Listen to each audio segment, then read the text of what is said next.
Well, good evening and welcome to Tucker Carlson Tonight. This is our last day in Kyoto, Japan. We're heading into an interview with the president after the show. We'll bring you the whole thing on Monday.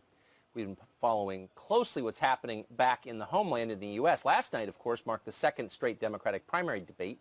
A lot of what passes for heavy hitters on the left were in attendance. Joe Biden, Pete Buttigieg, Kamala Harris, Bernie Sanders. On the question of immigration, at least, they all seemed in total agreement.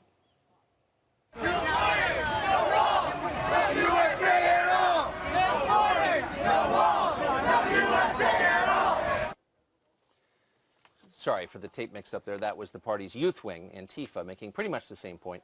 But watch Father Pete Buttigieg, and this is the right tape. And Buttigieg, keep in mind, is not only a mayor and a presidential candidate, but he's a self-described moral leader, like Mahatma Gandhi or Jackson Brown.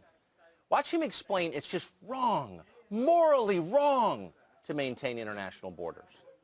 That criminalization, that is the basis for family separation. You do away with that, it's no longer possible. Of course, it wouldn't be possible anyway in my presidency because it is dead wrong.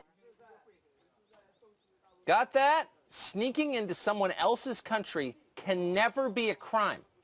Doesn't matter if you're a Chinese spy, an MS-13 gang member, a drug mule with 20 kilos of heroin on your back. Doesn't matter if you're a human trafficker with a stable of child prostitutes. You are welcome here. We won't judge you. In fact, we will gladly pay for your comprehensive medical care, whatever it takes. That's how much we hate ourselves.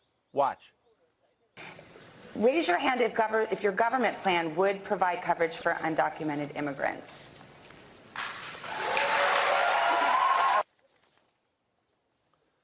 Got that, Mr. and Mrs. American? You may be going broke trying to pay for your own family's health care, and many of you are, by the way.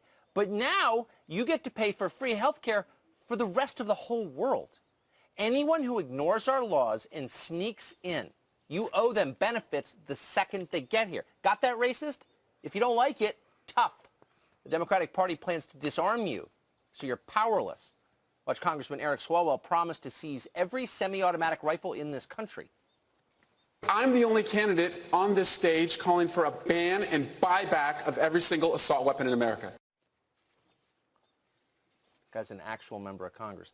But wait, doesn't the Constitution, and a lot of these people are lawyers, so ask them this, doesn't the Constitution guarantee your right to keep and bear arms? Well, yes, the document says that. But once Bernie Sanders gets finished moving conservatives off the Supreme Court, the left can do whatever it wants. Watch him explain. I do not believe in packing the court. We got a terrible 5-4 majority conservative court right now. But I do believe that constitutionally we have the power to rotate judges to other courts. And that brings in new blood into the Supreme Court. Bernie Sanders talking about new blood. It's all so great. But keep in mind, that's not court packing. No, not even close. It's court rotating. And that means getting rid of judges that Bernie Sanders doesn't like and installing judges who agree with Bernie Sanders. Now, that's totally different. The other candidates seemed on board with that. Or in any case, they were too busy attacking Joe Biden to notice what the old guy from Vermont was saying. There was a lot to hit Biden on. Biden's sex, his skin color, his sexual orientation. They're all sins against the religion of wokeness. Plus, as Congressman Eric Swalwell helpfully pointed out, Joe Biden is really, really old. I was 6 years old when a presidential candidate came to the California Democratic Convention and said, it's time to pass the torch to a new generation of Americans. That candidate was then Senator Joe Biden. Joe Biden was right when he said it was time to pass the torch to a new generation of Americans 32 years ago. He's still right today. If we're going to solve the issues of automation, pass the torch. If we're going to solve the issues of climate chaos, pass the torch.